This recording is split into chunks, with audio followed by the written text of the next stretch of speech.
Hello everyone, good morning. সবাই কেমন আছো? আশা করছি ভালো আছো। আমরাও বেশ ভালো আছি।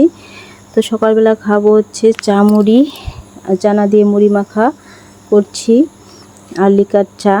আমি তো দুধ চা খাই না। তো আর পাপা চা খাবে না, পাপা খাবে দুধ মুড়ি কলা দিয়ে। তো খেয়ে বই পড়তে বসবে। এখন বাজে সকাল 7টা মতো। আর চা খেয়ে বর যাবে দোকানে, আমি রান্না বান্না করব। আর পাপার আজকে স্কুল আছে, খাইয়ে দিয়ে বাবাকে স্কুলের জন্য রেডি করিয়ে দেব। 9:30টায় স্কুল।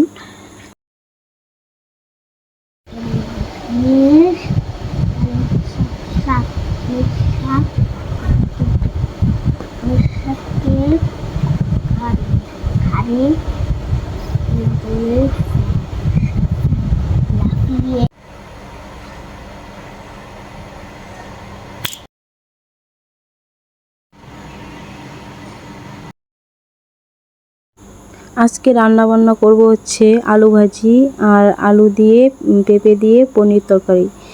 এই দুটোই আজকে রান্না বান্না।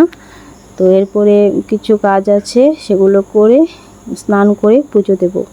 আর পাপা তো গেছে স্কুলে, আসবে 3টের দিকে বিকেল। তো বাই বন্ধুরা, সবাই খুব ভালো থেকো, সুস্থ থেকো, টাটা বাই বাই।